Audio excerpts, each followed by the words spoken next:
ಮೊದಲಿಗೆ ನನ್ನೆಲ್ಲರ ಎಲ್ಲ ಆತ್ಮ ಬಂಧುಗಳಿಗೂ ನಮಸ್ಕಾರ. ಹಾಗೆ ಮೊದಲಿಗೆ ನಮ್ಮೆಲ್ಲರ ಪ್ರೀತಿಯ ಗುರುಗಳಾದ ಪತ್ರಿಜಿ ಗುರುಗಳಿಗೆ ಹಾಗೂ ನನ್ನ ತಂದೆ ತಾಯಿಗಳಿಗೆ ಹಾಗೂ ಈ ಮಹಾವತಾರ್ ಫೌಂಡೇಶನ್ ನಿರ್ಮಾಣ ಮಾಡಿದಂತಹ ರಂಗನಾಥ್ ಸರ್ ಅವರಿಗೂ ಅನಂತ ಅನಂತ ನಮಸ್ಕಾರಗಳನ್ನು ತಿಳಿಸುತ್ತಾ, ಹಾಗೂ ಇವತ್ತಿನ ಹೋಸ್ಟ್ ಆಗಿರ್ತಕ್ಕಂಥ ರೇವತಿ ಮೇಡಮ್ ಅವರಿಗೂ ನಮಸ್ಕಾರಗಳನ್ನು ತಿಳಿಸುತ್ತಾ ಇಂದಿನ ಒಂದು ಉಪನ್ಯಾಸವನ್ನು ಪ್ರಾರಂಭಿಸ್ತಾ ಇದ್ದೇನೆ. Thank you. ಇವತ್ತಿನ ಉಪನ್ಯಾಸ ಅಂದ್ರೆ ನೋಡ್ಲಿಕ್ಕೆ ಒಂಥರ ಸುಲಭ ಅನ್ಸ್ಬೋದು, ಆದ್ರೆ ಅಂತರಾತ್ಮನೆ ಬೇರೆ ತರ ಇರುತ್ತೆ. ನಾವು ತಿಳ್ಕೊಳ್ಳೋ ರೀತಿನೇ ಬೇರೆ ತರ ಇರುತ್ತೆ. ನಾನಿವತ್ತು ತೆಗೆದುಕೊಂಡಿರುವಂತ ವಿಷಯ ಯಾವುದು ಅಂದ್ರೆ, ಧರ್ಮ ಎಂದ್ರೆ ಕೇವಲ ಜಪ ತಪ ಪೂಜೆ ಪುನಸ್ಕಾರಗಳಲ್ಲ ಅನ್ನೋದು. ಅಂದ್ರೆ ಒಂದು ಎಕ್ಸ್ಕ್ಲಮೇಟರಿ ಇಟ್ಟಿದೀನಿ ಅಲ್ಲಿ, ಯಾಕಂದ್ರೆ ಅದ್ರ ಅಂತರಾತ್ಮನೆ ಬೇರೆ ಇರುತ್ತೆ. ಒಳ ಅರ್ಥ ಅಂತ ನಾವ್ ಏನ್ ಹೇಳ್ತೀವ ಅದು. ಅಂದ್ರೆ ಧರ್ಮ ಎಂಬ ಪದ ಭಾರತೀಯ ಸಂಸ್ಕೃತಿಯ ಒಂದು ಜೀವಾಳ ಅಂತಾನೆ ನಾವ್ ಹೇಳ್ಬೋದೆ. ಆದ್ರೆ ಇಂದಿನ ಕಾಲದಲ್ಲಿ ಏನಾಗಿದೆ ಅಂದ್ರೆ, ಹಲವಾರು ಜನರು ನಾವ್ ಏನ್ ಮಾಡ್ತಾ ಇದೀವಿ, ದೇವಾಲಯಕ್ಕೆ ಹೋಗೋದು, ಜಪ ಮಾಡೋದು, ತಪ ಮಾಡೋದು, ಪಾರಾಯಣ ಮಾಡೋದು, ಪೂಜೆ ವ್ರತ ಅಂದ್ರೆ ಹವನ ಭಜನೆ ಇತ್ಯಾದಿಗಳಿಗೆ ಮಾತ್ರ ಸೀಮಿತವಾಗ್ತಾ ಇದ್ದೇವೆ. ಇದೆಲ್ಲವೂ ಧರ್ಮದ ಒಂದು ಭಾಗವೇ ಸರಿ, ಆದರೆ ಧರ್ಮದ ಸಂಪೂರ್ಣ ಅರ್ಥ ಅಲ್ಲ ಅಂತ ಹೇಳ್ಬೋದು. ಹಾಗಾದ್ರೆ ಧರ್ಮ ಅಂದ್ರೆ ನಾವೇನ್ ತಿಳ್ಕೊಬೇಕು? ಸತ್ಯ, ಪ್ರೀತಿ, ಕರುಣೆ, ನ್ಯಾಯ ಮತ್ತು ಕರ್ತವ್ಯದ ಒಂದು ಮಾರ್ಗವನ್ನು ನಡೆಸ್ಲಿಕ್ಕೆ ಒಂದು ಜೀವನ ಶೈಲಿ ಅಂತ ಹೇಳ್ಬೋದು. ಜಪ ತಪ ಪೂಜೆ ಇವು ಮನಸ್ಸನ್ನು ಶುದ್ಧಗೊಳಿಸುವ ಒಂದು ಸಾಧನ, ಆದ್ರೆ ಅದು ನಮ್ಮ ಸ್ವಭಾವದಲ್ಲೂ ಕೂಡ ಬದಲಾವಣೆಗಳಾಗ್ಬೇಕು. ನಮ್ಮ ಮಾತುಗಳಲ್ಲಿ ಮೃದುತ್ವ ಬರಬೇಕು, ಜೀವನದಲ್ಲಿ ಪ್ರಾಮಾಣಿಕತೆ ಇರಬೇಕು. ಅದೆಲ್ಲ ನಮ್ಮ ಪೂಜೆ ಮಾಡಿದಾಗ ಅಥವಾ ತಪಸ್ ಮಾಡಿದಾಗ, ಜಪ ಮಾಡಿದಾಗ, ಪಾರಾಯಣ ಮಾಡಿದಾಗ ಅದೆಲ್ಲ ಮಾಡ್ಲಿಲ್ಲ ಅಂದ್ರೆ ಅದೆಲ್ಲ ನಶ್ವರವಾಗ್ತಾ ಇರುತ್ತೆ.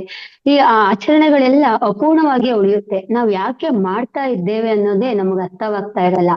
ಅದಕ್ಕೆ ಅದೆಲ್ಲ ಮಾಡ್ಬೇಕು ಅಂದ್ರೆ ನಾವು ಅದನ್ನ ಏನಕ್ ಮಾಡ್ತಾ ಇದ್ದೀವಿ ಅನ್ನೋದನ್ನು ನಾವು ಪ್ರತಿಯೊಂದಕ್ಕೂ ಒಂದು ಒಳ ಅರ್ಥಗಳಿರುತ್ತೆ, ಅದನ್ನ ನಾವು ತಿಳ್ಕೊಳ್ಬೇಕಾಗತ್ತೆ.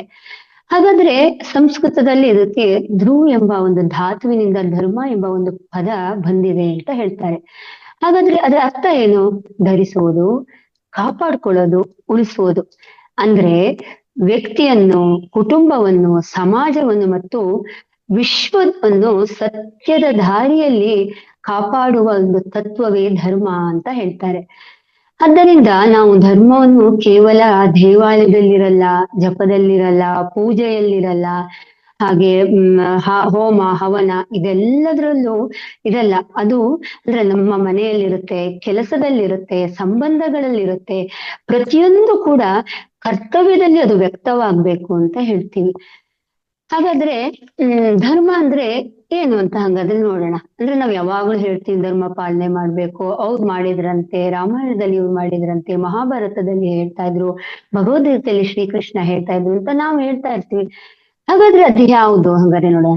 ಅಂದ್ರೆ ಶ್ರೀಮದ್ ಭಗವದ್ಗೀತೆಯಲ್ಲಿ ನಮ್ಗೆಲ್ಲರಿಗೂ ಗೊತ್ತಿದೆ, ಭಗವದ್ಗೀತೆ ಅಂದ್ರೆ ನಮ್ಮ ಒಂದು ಅಂತರಾತ್ಮವನ್ನು ಅಂದ್ರೆ ಆತ್ಮಕ್ಕೆ ಹತ್ರವಾಗೋದು ಅಂತಾನೆ ಹೇಳ್ತೀವಿ. ಗೀತೆಯಲ್ಲಿ ಅಷ್ಟೊಂದು ಒಳಾರ್ಥ ಇದೆ, ಆದ್ರೆ ನಾವು ಅದನ್ನ ಸುಮ್ನೆ ಮೇಲ್ನೋಟಕ್ಕೆ ಓದಿದ್ರೆ ಅರ್ಥ ಆಗಲ್ಲ. ನಾವು ಅದನ್ನು ಓದಿದಾಗ ಒಳಾರ್ಥಗಳನ್ನ ತಿಳ್ಕೊಬೇಕಾಗತ್ತೆ. ಆಗ ನಮ್ಗೆ ಭಗವದ್ಗೀತೆಯ ನಿಜವಾದ ಸ್ವರೂಪ ಗೊತ್ತಾಗ್ತಾ ಹೋಗುತ್ತೆ. ಅದಕ್ಕಾಗಿ ಶ್ರೀಕೃಷ್ಣ ಭಗವದ್ಗೀತೆಯಲ್ಲಿ ಏನ್ ಹೇಳಿದಾನೆ ಅಂದ್ರೆ ಧರ್ಮದ ದಶಲಕ್ಷಣಗಳನ್ನು ಹೇಳಿದ್ದಾರೆ. ಅಂದ್ರೆ ಶಮ ಇರ್ಬೋದು, ಧಮ ಇರ್ಬೋದು, ಶಪ ಇರ್ಬೋದು, ಶುಚಿತ್ವ, ಸರಳತೆ, ಸ್ಥೈರ್ಯ, ಮನೋನಿಗ್ರಹ, ಇಂದ್ರಿಯ ನಿಗ್ರಹ, ಆಸ್ತೇಯ, ಪರೋಪಕಾರ, ಹೀಗೆ 10 ಲಕ್ಷಣಗಳನ್ನು ಅದರಲ್ಲಿ ಹೇಳಿದ್ದಾರೆ. ಅಂದ್ರೆ ಇದೆಲ್ಲ ಒಂದು ಧಾರ್ಮಿಕ ವ್ಯಕ್ತಿಯಲ್ಲಿ ಇರಬೇಕಾದ ಒಂದು 10 ಲಕ್ಷಣ ಅಂತ ಹೇಳ್ತೀವಿ. ಈ 10 ಲಕ್ಷಣಗಳನ್ನ ನಾವು ಜೀವನದಲ್ಲಿ ಅಳವಡಿಸ್ಕೊಂಡಾಗ ನಿಜವಾದ ಒಂದು ಧರ್ಮವನ್ನು ಆಚರಿಸ್ದಂಗಾಗತ್ತೆ. ಉತ್ತಮ ಗುಣಗಳನ್ನು ಜೀವನದಲ್ಲಿ ಪಾಲಿಸ್ಕೊಳ್ಳಾಗುತ್ತೆ. ಕರ್ತವ್ಯಗಳನ್ನು ನಾವು ಪ್ರಾಮಾಣಿಕವಾಗಿ ಪಾಲಿಸಿ ಎಲ್ಲರ ಒಳಿತನ್ನು ಬಯಸ್ಕೊಂಡಾಗುತ್ತೆ. ಅಂದ್ರೆ ನಿಜವಾದ ಧರ್ಮ ಅಲ್ಲಿ ಇರುತ್ತೆ ಅಂತ ಹೇಳ್ತಾರೆ. ನಾವ್ ಈ 10 ಏನು ಕೃಷ್ಣ ಪರಮಾತ್ಮ ನಮ್ಗೆ ಹೇಳಿದಾನ, ಅದು ಜೀವನಕ್ಕೆ ನಮ್ಗೆ ಬೇಕಾದಂತ ಒಂದು 10 ದಶ ಲಕ್ಷಣಗಳು ಅಂತ ನಾವ್ ಏನ್ ಹೇಳ್ತೀವೋ ಇದು ನಮ್ ಜೀವನಕ್ಕೆ ಬೇಕಾಗಿರೋದು. ನಾವೊಂದು ಅಂದ್ರೆ ಆತ್ಮಜ್ಞಾನ ಬೇಕು ಅಂದ್ರೆ, ಅಥವಾ ನಾವು ಜೀವನದಲ್ಲಿ ನಾವ್ ಯಾಕೆ ಬಂದಿದೀವಿ ಭೂಮಿ ಮೇಲೆ, ನಾವ್ ಏನ್ ಮಾಡ್ಬೇಕು ಅನ್ನೋದು ನಮಗ್ ಗೊತ್ತಾಗ್ಬೇಕು ಅಂದ್ರೆ ನಾವ್ ಈ 10 ಲಕ್ಷಣಗಳನ್ನ ಅಳವಡಿಸ್ಕೊಂಡ್ಬಿಟ್ರೆ ಜೀವನದಲ್ಲಿ ನಮ್ ನಮ್ಗೆ ಅಂದ್ರೆ ಮುಂದಿನ ದಾರಿ ಸುಗಮವಾಗ್ತಾ ಹೋಗುತ್ತೆ ಅಂತ ಹೇಳ್ತಾರೆ. ಹಾಗಾದ್ರೆ ಪೂಜೆ ಮಾಡೋದು ತಪ್ಪಲ್ಲ. ಈಗ ನೀವು ಮೇಡಮ್ ಹೇಳ್ತಾ ಇದ್ದಾರೆ ಪೂಜೆ ಮಾಡ್ಬಾರ್ದು, ಅದೆಲ್ಲ ಅನ್ಕೋಬೇಡಿ. ಪೂಜೆ ತಪ್ಪಲ್ಲ, ಅವ್ರವರ ಭಾವನೆಗಳ ಮೇಲೆ ಆಗಿರುತ್ತೆ. ನಾವ್ ಹೇಗೆ ಭಾವನೆಗಳನ್ನ ವ್ಯಕ್ತಪಡಿಸೋ ಹಾಗೆ ನಮ್ಗೆ ಸಿಗ್ತಾ ಹೋಗುತ್ತೆ. ಯಾಕಂದ್ರೆ ಈ 10 ಅಂದ್ರೆ ಈ ಪೂಜೆಗಳು ಮಾಡೋದು ಯಾವತ್ತೂ ತಪ್ಪು ಇಲ್ಲ. ಅಂದ್ರೆ ಈ 10 ಲಕ್ಷಣಗಳನ್ನ ಸಾಧಿಸ್ಲಿಕ್ಕೆ ಮನುಷ್ಯ ಮೂರ್ತಿಗಳಲ್ಲಿ ಭಗವಂತನನ್ನು ಆರಾಧಿಸುತ್ತಾ ಶರೀರ ಮನಸ್ಸಿನ ಕ್ರಮ ಶಿಕ್ಷಣವನ್ನು ಕೊಡ್ತಾ ಹೋಗ್ಬೇಕು. ಅಂದ್ರೆ ಒಂದು ಮೆಟ್ಟಿಲಾಗಿ ತನ್ನ ಜೀವನದ ಅಂದ್ರೆ ಧರ್ಮದ ಲಕ್ಷಣಗಳನ್ನು ತಿಳ್ಕೊತಾ ಹೋಗ್ಬೇಕು, ಸಾಧಿಸ್ಕೋಬೇಕು. ಆವಾಗ ನಿಜವಾದ ನಾವು ಧರ್ಮದ ಆಚರಣೆಯನ್ನು ಅಂತ ಗೊತ್ತಾಗುತ್ತೆ. ಅದೇ ರೀತಿ ಎಷ್ಟೋ ಜನ ನಾವು ಅಂದ್ರೆ ರೂಢಿ ಇದೆ. ಅಂದ್ರೆ ಜನ ಅಂದ್ರೆ ತಕ್ಷಣ ಅಂದ್ರೆ ಈಗ ಒಂದು ಜನರ ಹತ್ರ ಒಂದು ರೂಢಿ ಇರುತ್ತೆ,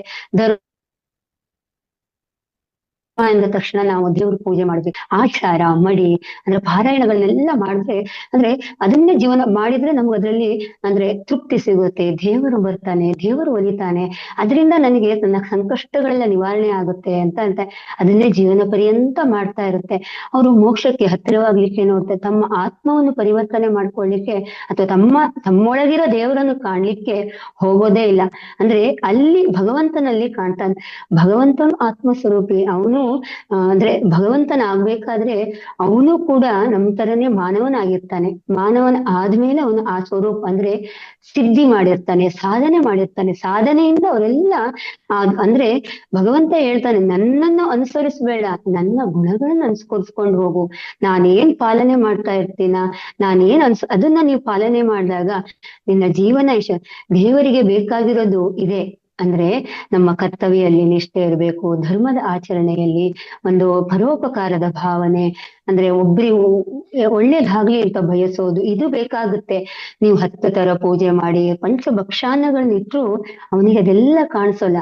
ನಮ್ಮ ಭಾವನೆಗಳು ಹೇಗಿದೆ, ನಾವ್ ಹೇಗೆ ಅದನ್ನ ತಗೊಳ್ತಾ ಇದೀವಿ ಅನ್ನೋದೇ ಆ ಭಗವಂತನಲ್ಲಿ ನಾವು ಕಾಣ್ತಾ ಇರ್ತೇವೆ.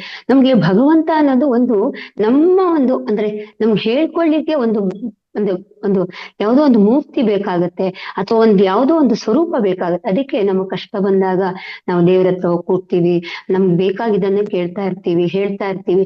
ಅಲ್ಲಿ ನಾವು ಅಂದ್ರೆ ನಾವು ಹೇಳ್ಕೊಂಡಾಗ ನಮಗೆ ಏನ್ ಬೇಕು, ನಮ್ಮ ಆತ್ಮಕ್ಕೆ ಏನ್ ಬೇಕು, ನಮ್ಮ ಅಂತರಾತ್ಮಕ್ಕೆ ಏನ್ ಬೇಕು ಅದನ್ನ ನಾವು ತಗೊಳ್ಬೇಕೇನೋ ಹೊರತು ತುಂಬಾ ಹೊತ್ತು ಕುತ್ಕೊಂಡು ಪಾರಾಯಣ ಮಾಡೋದು, ಪೂಜೆ ಮಾಡೋದು, ಅದರಿಂದ ನಮ್ಗೆ ಯಾವುದು ಸಿಗಲ್ಲ.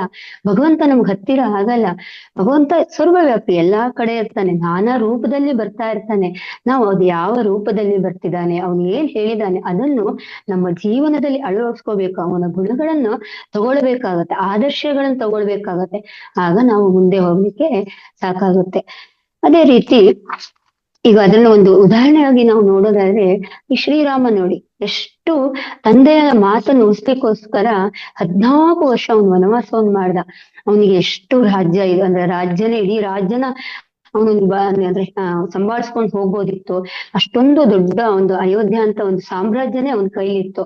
ಆದ್ರೆ ಅವನು ನಾನೀಗ ಈ ಕರ್ತವ್ಯಗಳನ್ನ ಮಾಡಲ್ಲ ಅಂತ ಅವ್ನು ಹೇಳ್ಬೋದಿತ್ತು. ಆದ್ರೆ ತಂದೆಯ ಕರ್ತವ್ಯವನ್ನು ಅವನು ಮುರಿಲಿಲ್ಲ, ಅವನು ಪಾಲನೆ ಮಾಡ್ದ. ಅವನು ಎಲ್ಲಿ ದೇವರನ್ನು ಕಾಣ್ದ ಅಂದ, ಅವನ ಕರ್ತವ್ಯದಲ್ಲಿ ಕಾಣ್ದ, ಅಂದ್ರೆ ಧರ್ಮವನ್ನು ಆಚರಿಸೋದ್ರಲ್ಲಿ ಕಾಣ್ದ. ಅದಕ್ಕೆ ಅವನಿಗೆ ಧರ್ಮ ಎಂದರೆ ಅಧಿಕಾರ ಆಗಿರ್ಲಿಲ್ಲ, ಜವಾಬ್ದಾರಿ ಆಯ್ತು.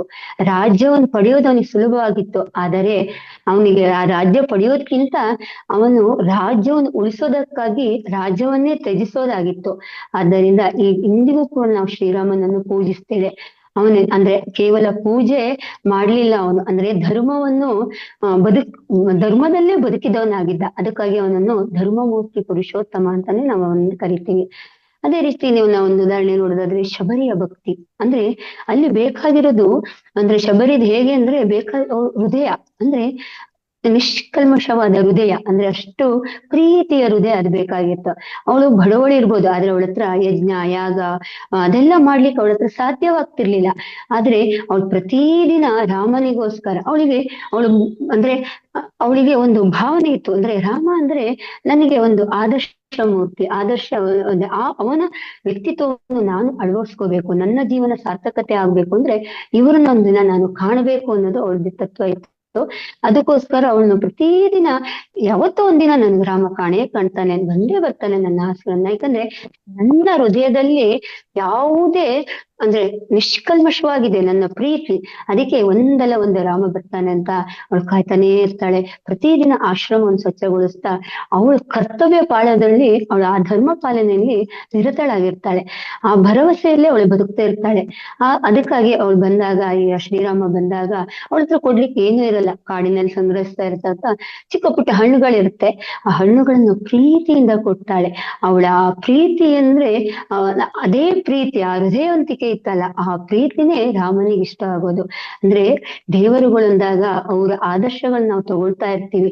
ಅವ್ರು ಕೇಳೋದೇನು ಅಂದ್ರೆ ನಮ್ಮಲ್ಲಿರುವ ಪ್ರೀತಿ, ಕರುಣೆ, ವಿಶ್ವಾಸ ಆ ತರದ್ ಕೇಳ್ತಾರೆ ಹೊರತು ನಾವು ಆಡಂಬರವಾಗಿ ಮಾಡ್ತಾ ಇರುವಂತ ಪಂಚಭಕ್ಷ ಭೋಜನಗಳನ್ನಿಟ್ರು ಅವರಿಗೆ ಅದೆಲ್ಲ ಕಾಣಿಸಲ್ಲ. ನಾವು ಏನ್ ತಗೊಳ್ತಾ ಇದೀವಿ ಆ ಭಕ್ಷ ಭೋಜನಗಳನ್ನೆಲ್ಲ ಮಾಡಿ ಇಟ್ಟು ದೇವರಿಗೆ ಹೂವೆಲ್ಲ ಬೇಕಾದಷ್ಟು ಅರ್ಚನೆ ಮಾಡಿಟ್ರು ನಮ್ಮಲ್ಲಿ ಏನು ಇಲ್ಲ. ಅದೇ ಸದ್ಗುಣ ಅಂದ್ರೆ ದುರ್ಗುಣಗಳೇ ನಾವು ತುಂಬಿಕೊಂಡು ಎಷ್ಟೇ ಪೂಜೆ ಮಾಡಿದ್ರು ನಮ್ಗೆ ಅದು ಅಂದ್ರೆ ನಮ್ಗದು ಫಲ ಸಿಗಲ್ಲ ಅಂತ.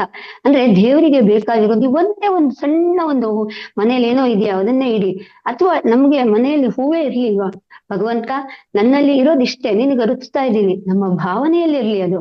ನಾವು ಆ ಭಾವನೆಯನ್ನ ತಗೊಳ್ಬೇಕು. ಅದು ಬಿಟ್ಕೊಂಡು ಅಯ್ಯೋ ನಾ ಇಷ್ಟು ಹೂ ತಂದೆ, ಅಲ್ಲಿ ನಾವು ನಮ್ಗೆ ತರ್ಲಿಕ್ಕಾಗಲ್ಲ, ನಮ್ಮ ಹತ್ರ ಹಣ ಇರ್ಲಿಲ್ಲ ಅಂತ ಕಷ್ಟಪಟ್ಟು ಸಾಲ ಸೋಲ ಮಾಡಿ ನಾವು ಹಣ ತಂದು ಪೂಜೆಯ ಆ ಪರಮಾತ್ಮನಿಗೆ ಅದು ಬೇಕಾಗಿಲ್ಲ. ಅವನಿಗೆ ಬೇಕಾಗಿರೋದೇನು, ನಮ್ಮಲ್ಲಿರೋ ಪ್ರೀತಿ, ಔದಾರ್ಯ, ಕರುಣೆ. ಅಂದ್ರೆ ಪ್ರೀತಿಯಿಂದ ಅವನಿಗೆ ಭಗವಂತ ಎಲ್ಲ ನಿನ್ನದಪ್ಪ, ಇದನ್ನೇ ನಾನು ಅರ್ಪಿಸಿದ್ದೀನಿ, ನನ್ನ ಹತ್ರ ಇರೋದಿದು ಒಂದ್ ಸಣ್ಣ ಹೂವು ಅಥವಾ ಒಂದ್ ಸಣ್ಣ ಒಂದು ಏನೋ ಒಂದು ಹಣ್ಣು, ಇದು ನನ್ನ ಹತ್ರ ಇದೆ, ನಾನು ನಿನಗೆ ಅರ್ಪಿಸ್ತೀನಪ್ಪ, ನನ್ನ ಹತ್ರ ಇದೋ ಇದೆ ಅಂತ ಅವನು ಹೇಳಿದ್ರೆ ಭಗವಂತ ಅದ್ರಲ್ಲೇ ಸಂತೃಪ್ತಿ ಆಗ್ತಾನೆ. ಅದು ನಮ್ಗೆ ಬೇಕಾಗಿರೋದು ಅಂತ ಹೇಳ್ತಾರೆ. ಅದಕ್ಕೋಸ್ಕರ ನಾವು ಪೂಜೆ ಅಂದ್ರೆ ಕೇವಲ ಇದಲ್ಲ, ಕರ್ತವ್ಯ ಪಾಲನೆ ಇದೆಯಲ್ಲ ಅದು ನಮ್ಮ ಅಂದ್ರೆ ಒಳಿತಿಗೆ ಕಾರಣ ಆಗುತ್ತೆ ಅಂತ ಹೇಳ್ತಾರೆ. ಅಂದ್ರೆ ಎಷ್ಟೋದೇ ನೋಡಿ, ನಾವು ದೈನಂದಿನ ಜೀವನದಲ್ಲಿ ಒಬ್ಬ ವ್ಯಾಪಾರಿ ಇರ್ಬೋದು, ಅವನು ಅಂದ್ರೆ ಯಾರಿಗೂ ಮೋಸ ಮಾಡದೆ ವ್ಯವಹಾರ ಮಾಡಿದ್ರೆ ಅದೇ ಧರ್ಮವಾಗುತ್ತೆ. ಒಬ್ಬ ಶಿಕ್ಷಕ ಪ್ರಾಮಾಣಿಕವಾಗಿ ಪಾಠ ಮಾಡ್ಬೇಕು, ಅವನ ಕರ್ತವ್ಯನೇ ಅದಾಗಿರುತ್ತೆ, ಅದೇ ಧರ್ಮ. ಒಬ್ಬ ವೈದ್ಯ ಹಣಕ್ಕಿಂತ ಅವನಿಗೆ ರೋಗಿಯ ಜೀವನ ಅಂದ್ರೆ ಜೀವಕ್ಕೆ ಆದ್ಯತೆ ನೀಡ್ಬೇಕು, ಅವನಿಗೆ ಅದು ಅವನ ಧರ್ಮವಾಗಿರುತ್ತೆ. ಅಲ್ಲಿ ಹಣ ಇಂಪಾರ್ಟೆಂಟ್ ಆಗಿರಲ್ಲ, ಅವನಿಗೆ ಅಂದ್ರೆ ರೋಗಿಯ ಒಂದು ಜೀವ ಉಳಿಸಿದ್ನಲ್ಲ ಅನ್ನೋ ತೃಪ್ತಿ ಇರ್ಬೇಕು, ಅವನಿಗೆ ಆತ್ಮತೃಪ್ತಿ, ಆಗ ಅದು ಧರ್ಮವಾಗುತ್ತೆ. ಮಕ್ಕಳು ತಂದೆ ತಾಯಿಗಳಿಗೆ ಗೌರವ ಕೊಡ್ಬೇಕು, ಅದೇ ಧರ್ಮ.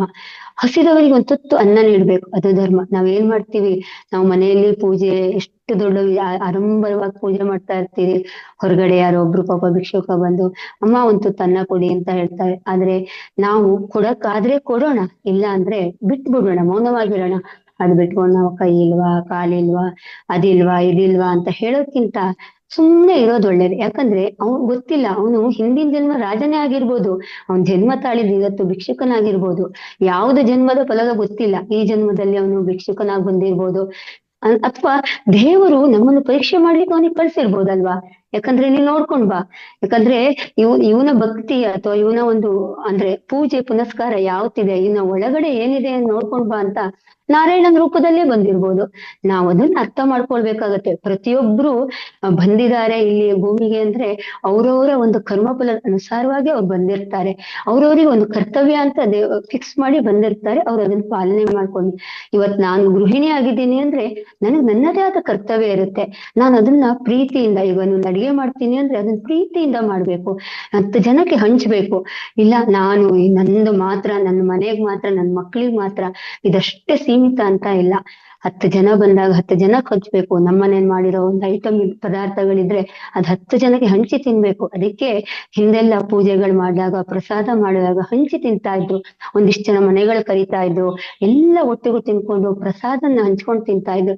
ಆ ದೇವರಿಗೆ ಕಾಣ್ತಾ ಇರೋದು ಆ ಪ್ರೀತಿಯಿಂದ ಹಂಚಿರ್ತಾರ ಪ್ರಸಾದ ಕಾಣ್ತಾ ಇರ್ತಾನೆ ಹೊರತು ಅವನು ಮುಂದ್ಗಡೆ ಇಟ್ಟಿರೋ ಪ್ರಸಾದದ ಎಲ್ಲ ಭಕ್ಷ್ಯ ಭೋಜನ ಅದು ಕಾಣಿಸ್ತಾ ಇರ್ಲಿಲ್ಲ. ಈ ವ್ಯಕ್ತಿಗೆ ಒಂದು ಪರೋಪಕಾರದ ಭಾವನೆ ಇದೆ, ಅವನು ಎಷ್ಟು ಚೆನ್ನಾಗಿ ಎಲ್ಲರಿಗೂ ಪ್ರಸಾದವನ್ನು ವಿನಿಯೋಗ ಮಾಡ್ತಾ ಇದೆ, ಅದು ಕಾಣಿಸ್ತಾ ಇತ್ತು. ನಮಗ್ ಬೇಕಾಗಿರೋದು ಅದು ಆಗಿರುತ್ತೆ.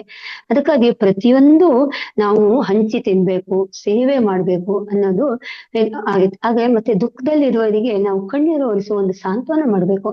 ಎಷ್ಟೋ ಜನ ಕಷ್ಟದಲ್ಲಿರ್ತಾರೆ, ನಾವು ಅವರಿಗೆ ಹಣದ ರೂಪದಲ್ಲಿ ಅಲ್ಲ, ನಮ್ಮ ಒಂದು ಮಾತಿನ ಮೂಲಕ ಹೇಳ್ಬೋದಲ್ವಾ, ನೋಡು ನಾನಿದ್ದೇನೆ, ನಿನ್ಗೇನ್ ಬೇಕು ಆಯ್ತಾ, ನಿನ್ ಜೊತೆ ಒಂದಿನ ಇರ್ತೇನೆ, ನಿನ್ಗೆ ಏನ್ ಕಷ್ಟ ಆಗಿದೆ ಹೇಳು ಅಂತ ಅವ್ರ ಹತ್ರ ಒಂದು ಪ್ರೀತಿಯಿಂದ. ಈಗ ಆಸ್ಪತ್ರೆಯಲ್ಲಿ ಯಾರೋ ಅಡ್ಮಿಟ್ ಆಗಿರ್ತಾರೆ, ನಮ್ಮವರು ಅಂತಲ್ಲ, ಇವ್ ಯಾರೋ ಇರ್ಬೋದು, ಹೋದಾಗ ಅವ್ರ ಹತ್ರ ಪ್ರೀತಿಯಿಂದ ಏನು ಏನಾಗಿದೆ ನಿಮ್ಗೆ ಅಂತ ಅವ್ರಿಗೆ ಸಾಂತ್ವನದ ಒಂದು ಮಾತು ಹೇಳಿದಾಗ ಅವರಲ್ಲಿ ಎಷ್ಟು ನೋಡಿ ಅಂದ್ರೆ ಆ ಅಂದ್ರೆ ಕರುಣಾಭಾವ ನಮ್ಮಲ್ಲಿ ಎಷ್ಟು ಚೆನ್ನಾಗಾಗ್ತಾ ಇರುತ್ತೆ, ನಮ್ಗೆ ಎಷ್ಟು ಖುಷಿ ಆಗ್ತಾ ಇರುತ್ತೆ, ಸಂತೋಷಕ್ಕಿಂತ ಆನಂದ ಜಾಸ್ತಿ ಆಗುತ್ತೆ, ಅವರಿಗೂ ಕೂಡ ಅದೇ ಭಾವನೆ ಬರುತ್ತೆ. ಅದಕ್ಕೋಸ್ಕರ ನಾವು ದುಃಖದಲ್ಲಿರುವವರಿಗೆ ಕಣ್ಣೀರು ಒರೆಸುವ ಒಂದು ಸಾಂತ್ವನವನ್ನು ಮಾಡ್ಬೇಕಾಗತ್ತೆ. ಅದಕ್ಕಾಗಿ ಮನುಷ್ಯನಲ್ಲಿ ಇರಬೇಕಾದ ಗುಣ ಮತ್ತು ಕರ್ತವ್ಯ, ವಿದ್ಯಾರ್ಥಿಗಳಿಗಿರ್ಬೇಕಾದ ಒಂದು ಕರ್ತವ್ಯ, ಪತಿಗಿರ್ಬೇಕಾದ ಕರ್ತವ್ಯ, ಪತ್ನಿಗಿರ್ಬೇಕಾದ ಕರ್ತವ್ಯ, ಹೀಗೆ ವ್ಯಕ್ತಿಗೆ ಅವರವರ ಯಾವ ಸ್ಥಾನದಲ್ಲಿದ್ದಾರೋ ಅದಾದ್ರ ಕರ್ತವ್ಯಗಳು ಅವ್ರು ಪಾಲನೆ ಮಾಡ್ಕೊಂಡು ಹೋಗ್ಲೇಬೇಕಾಗತ್ತೆ. ಅದೇ ಧರ್ಮ ಅಂತ ಹೇಳುತ್ತೆ. ಇಲ್ಲಪ್ಪ ಇವತ್ ನಾನು ಮನೆಯಲ್ಲಿ ಅಂದ್ರೆ ಗೃಹಿಣಿ ಆಗಿದ್ದೀನಿ, ನಾನು ಈ ಕೆಲಸ ಮಾಡಲ್ಲಪ್ಪ, ನನಗಾಗಲ್ಲ ಅಂತಲ್ಲ, ನಾನೇ ತಗೊಂಡ್ ಬಂದ್ಕೊಂಡಿದ್ದೀನಿ, ನಾನು ಈ ಕೆಲಸ ಮಾಡ್ತೀನಿ ಅಂತ ಪ್ರೀತಿಯಿಂದ ಒಪ್ಕೊಂಡ್ ಬಂದಿದ್ದೀನಲ್ವಾ, ಅದಕ್ಕೆ ಅದನ್ನ ಪ್ರೀತಿಯಿಂದನೇ ಮಾಡ್ಬೇಕಾಗತ್ತೆ, ಬೇಕಾದನ್ ಮಾಡಿ ಹಾಕ್ಬೇಕಾಗತ್ತೆ. ಸಡನ್ ಆಗಿ ಯಾರು ನಮ್ಮ ಮನೆ ನೆಂಟರು ಬರ್ತಾರೆ, ಅವರಿಗೆ ಲಕ್ಷ್ಮೀನಾರಾಯಣ ರೂಪದಲ್ಲಿ ಬಂದಿದ್ದಾರೆ ಅಂತ ನಾವು ಅವ್ರನ್ನ ಪ್ರೀತಿಯಿಂದ ಸ್ವಾಗತಿಸ್ಬೇಕು. ನನಗಿದೆಯೋ ಇಲ್ವೋ ಗೊತ್ತಿಲ್ಲ ಇವತ್ತಿಂದು ತಿನ್ಲಿಕ್ಕೆ, ಆದ್ರೆ ಬಂದವರಿಗೆ ಅಂದ್ರೆ ಬಂದವರಿಗೆ ಒಂದು ತುತ್ತು ಅನ್ನನೋ ಏನೋ ಮನೇಲಿ ನಮ್ಮಲ್ಲಿ ಏನಿದೆಯೋ ಅದನ್ನು ಕೊಡು, ಅದು ನಮ್ಮ ಧರ್ಮ ಆಗಿರುತ್ತೆ. ಅದು ನಮ್ಮಲ್ಲಿ ಬೆಳೆಸ್ಕೊಳ್ಬೇಕು ಅನ್ನೋದು. ಈಗ ಆಫೀಸ್ ನಲ್ಲಿ ಎಷ್ಟೋ ಜನ ಕೆಲಸ ಮಾಡ್ತಾರೆ, ಅಂದ್ರೆ ಅವ್ರು ತಮ್ಮ ಉದ್ಯೋಗದಲ್ಲಿ ಅವ್ರ ತಮ್ಮ ಧರ್ಮವನ್ನು ಕಾಡ್ಬೇಕು. ಅಂದ್ರೆ ಕಾಯಕವೇ ಕೈಲಾಸ ಅಂತ ನಾವ್ ಏನ್ ಹೇಳ್ತೀವೋ ಹಾಗೆ ಧರ್ಮವನ್ನು ಮಾಡದೆ ಅಲ್ಲಿ ಆಫೀಸ್ ನಲ್ಲಿ ಅವ್ರು ಉದ್ಯೋಗ ಮಾಡದೆ ಬರೀ ಲಂಚ ತಗೊಳ್ಳೋದು ಅಥವಾ ಏನೋ ಒಂದು ಅವ್ರ ಕರ್ತವ್ಯ ಏನಿದೆ ಅದನ್ನ ಮಾಡದೆ ಬರೀ ಮನೆಗ್ ಬಂದು ನಾ ದೇವರ ಪೂಜೆ ಮಾಡ್ತೀನಿ, ಜಪ ಮಾಡ್ತೀನಿ, ಮಡಿಯ ಮಾಡ್ತೀನಿ, ತೀರ್ಥಯಾತ್ರೆ ಮಾಡ್ತೀನಿ, ಇದರಿಂದ ದೇವ್ರು ಒಲಿತಾನೆ ಅಂದ್ರೆ ಖಂಡಿತ ಆಗಲ್ಲ. ಅದೆಲ್ಲ ಒಂದು ಮೌಢ್ಯತೆ ಅನ್ಸುತ್ತೆ. ಇಲ್ಲಿ ಭಗವಂತನಿಗೆ ಆತರ ಪೂಜೆ ಒಪ್ಪೋದಿಲ್ಲ. ಅಂದ್ರೆ ಅವನಿಗೆ ಕರುಣಾಮಯವಾದ, ಪರೋಪಕಾರವಾದ, ಸ್ಥೈರ್ಯವಾದ, ಧೈರ್ಯವಾದ ಆ ತರದ್ ಬೇಕಾಗಿರುತ್ತೆ ಹೊರತು ಈ ತರ ಪೂಜೆ ಪುನಸ್ಕಾರಗಳು ಬೇಕಾಗಿಲ್ಲ. ಅದೇ ಈಗ ಶಿಕ್ಷಕ ಇರ್ಬೋದು, ವೈದ್ಯ ಇರ್ಬೋದು, ವ್ಯಾಪಾರಿ ಇರ್ಬೋದು, ಅಂದ್ರೆ ಎಲ್ಲವೂ ಕೂಡ ಅವ್ರವ್ರ ಕರ್ತವ್ಯಗಳನ್ನ ಪಾಲನೆ ಮಾಡ್ಲೇಬೇಕಾಗತ್ತೆ. ಯಾಕಂದ್ರೆ ಇದೆಲ್ಲ ನಾವು ತಗೊಂಡ್ ಬರ್ತೀವಿ, ನಾವು ತಗೋಬೇಕಾದ್ರೆ ಇಂಥ ಕರ್ತವ್ಯ. ಇವತ್ತು ಗೃಹಿಣಿ ಆಗಿರ್ಬೋದು, ಗೊತ್ತಿಲ್ಲ ಮುಂದಿನ ಜನ್ಮದಲ್ಲಿ ಯಾವ್ದಾಗಿ ಹುಟ್ತೀವಿ ಅಂತ. ಯಾಕಂದ್ರೆ ಈ ಜನ್ಮ ನಮ್ಗೆ ಇದು ಮುಗ್ದಿರಲ್ಲ, ಯಾಕಂದ್ರೆ ಎಷ್ಟೋ ಜನ್ಮಗಳು ಮಾಡ್ಕೊಂಡ್ ಹೋಗ್ಲೇಬೇಕಾಗತ್ತೆ.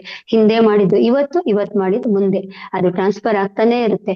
ಅದಕ್ಕಾಗಿ ಈ ಜನ್ಮದಲ್ಲಿ ನಮ್ಗೆ ಎಷ್ಟು ಆಗುತ್ತೋ ಅಷ್ಟು ಪಾಲನೆ, ಅಂದ್ರೆ ಕರ್ತವ್ಯ ಪಾಲನೆ ಇರ್ಬೋದು, ಅಥವಾ ಒಬ್ರಿಗೆ ಸೇವೆ ಮಾಡೋದಿರ್ಬೋದು, ಒಬ್ಬರಿಗೆ ಅಂದ್ರೆ ಅಪಕಾರಿ ಆಗದೆ ಇದ್ರು ಉಪಕಾರಿ ಆಗೋಣ, ಸ್ವಲ್ಪ ಅಂದ್ರೆ ನಮ್ಮಲ್ಲಿರೋದನ್ನ ಹಂಚಿ ತಿನ್ನೋಣ. ಅದೆಲ್ಲ ನಾವು ಬಾಳ್ಕೊಂಡು ಸೇವಾ ಮನೋಭಾವನೆ ಬೆಳೆಸ್ಕೊಳ್ತಾ ಹೋದ್ರೆ ಸ್ವಲ್ಪ ನಾವು ಈ ಕರ್ಮಫಲದಿಂದ ಮುಕ್ತಿ ಹೊಂತ ಬರುವುದು. ಅಂದ್ರೆ ಎಷ್ಟೋ ಜನರು ಅವ್ರು ಏನ್ ಮಾಡ್ತಾ ಇರ್ತಾರೆ, ಅವ್ರ ಕರ್ತವ್ಯಗಳನ್ನ ತಪ್ಪಿಸ್ಕೊಂಡು ಬರೀ ಏನ್ ಗೊತ್ತಾ, ಈಗ ನಾನ್ ಏನ್ ಮಾಡ್ಬೇಕು ಅನ್ನೋದನ್ನೇ ಮರ್ತು ಬಿಟ್ಟಿರ್ತಾರೆ. ಇವತ್ತು ನಂದು ಈ ಕರ್ತವ್ಯ ಅಂದ್ರೆ ಈಗ ಅಡಿಗೆ ಮಾಡೋದು ಇದೆ ಅಂತಂದ್ರೆ ಅಲ್ಲೂ ಅಡಿಗೆ ಮಾಡೋದ್ ಬಿಟ್ಟು ಬೇಡಪ್ಪ, ನಾವ್ ಯಾರು ಅಡಿಗೆ ಮಾಡ್ತಾರೆ, ಒಂದಿಷ್ಟು ಪೂಜೆ ಪುರಾಯಣ ಈ ತರ ಮಾಡ್ಕೊಂತ ಬಿಟ್ಬಿಡೋಣ. ಸಮಯ ಬಂದಾಗ ಅಂದ್ರೆ ಕರ್ತವ್ಯಗಳನ್ನ ತೋರಿಸ್ಕೊಳ್ತಾರೆ. ಆದ್ರೆ ಆ ಸಮಯ ಬಂದಾಗ ನಮ್ಮ ಕರ್ತವ್ಯ ಏನಿದೆ ಅದನ್ನ ನಾವು ಮಾಡ್ಲೇಬೇಕಾಗುತ್ತೆ. ಅಲ್ಲಿ ನಾವು ಪೂಜೆ ಮಾಡ್ತೀನಿ, ಪುನಸ್ಕಾರ ಮಾಡ್ತೀನಿ ಅಥವಾ ಪಾರಾಯಣ ಮಾಡ್ತೀನಿ ಅಂದ್ರೆ ಅಲ್ಲಿ ನಮ್ಗೆ ಅಂದ್ರೆ ಯಾವುದೇ ಒಂದು ಧರ್ಮವನ್ನು ಉಳಿಯಲ್ಲ. ನಾವು ಕರ್ತವ್ಯದಿಂದ ಹಿಂದೆ ಹೋದಾಗ ಆಗತ್ತೆ. ನಾವು ನಮ್ಮ ಕರ್ತವ್ಯನೇ ನಾವು ಮಾಡ್ಲೇಬೇಕಾಗತ್ತೆ.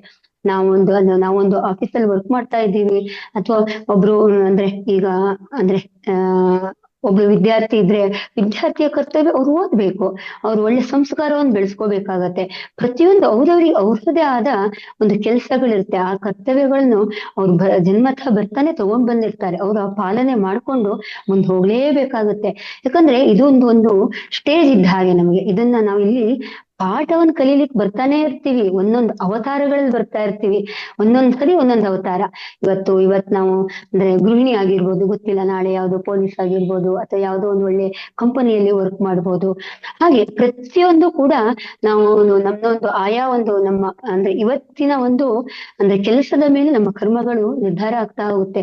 ಮುಂದಿನ ಜನ್ಮದಲ್ಲಿ ಇನ್ನೊಂದು ಅವತಾರಗಳು, ಅಂದ್ರೆ ಈ ಜನ್ಮ ಇಲ್ಲಿಗೆ ಮುಗ್ದಿರಲ್ಲ, ಎಷ್ಟೋ ಜನ್ಮದಿಂದ ನಾವು ಇದನ್ನು ಅಂದ್ರೆ ರೂಢಿ ಅಂದ್ರೆ ಬರ್ತಾ ಇರುತ್ತೆ, ಹೋಗ್ತಾ ಇರುತ್ತೆ. ಅದಕ್ಕೋಸ್ಕರ ಈ ಧರ್ಮವನ್ನು ನಾವು ಅಂದ್ರೆ ಕರ್ತವ್ಯವನ್ನು ಧರ್ಮದ ರೂಪದಲ್ಲಿ ಮಾಡ್ಬೇಕಾಗತ್ತೆ. ಅದೇ ರೀತಿ ಅಂದ್ರೆ ಈ ಮನುಷ್ಯನಾದಾಗ ನಮಗೆ ಮಾನವೀಯತೆ, ಮನುಷ್ಯ ಧರ್ಮ, ಪ್ರಾಮಾಣಿಕತೆ ಅದೆಲ್ಲ ಇರ್ಬೇಕಾಗುತ್ತೆ. ಬೇರೆಯವರ ಸಂಪತ್ತನ್ನು ಅಪೇಕ್ಷೆ ಮಾಡಬಾರ್ದು ಯಾವತ್ತು. ಬೇರೆಯವ್ರ ಹತ್ರ ಅಷ್ಟಿದೆ ನನಗಿಲ್ಲ, ಅವರಿಂದ ನಾವು ಏನೋ ಸ್ವಲ್ಪ ದೋಚ್ಕೊಳ್ಳೋಣ, ಆ ತರ ಮನೋಭಾವನೆ ಇರಬಾರ್ದು. ನಮ್ಮಲ್ಲಿ ಇರೋದನ್ನ ಬೇರೆಯವರಿಗೆ ಕೊಡುವ ಅಂದ್ರೆ ಕೊಡುವ ಗುಣಗಳಿರ್ಬೇಕು. ಅಂದ್ರೆ ಯಾರು ಕಷ್ಟದಲ್ಲಿದ್ದಾರೆ ಅಂದ್ರೆ ಒಂದ್ ಸ್ವಲ್ಪ ಧನ ಸಹಾಯ ಮಾಡುವುದು, ಯಾರೋ ಹಸಿದಾನೆ ಅಂದ್ರೆ ಒಂದಿಷ್ಟು ತುತ್ತು ಅನ್ನ ಕೊಡೋದು, ಅದೆಲ್ಲ ನಮ್ಮಲ್ಲಿ ಅದನ್ನ ಬೆಳೆಸ್ಕೊಳ್ತಾ ಹೋಗ್ಬೇಕಾಗುತ್ತೆ.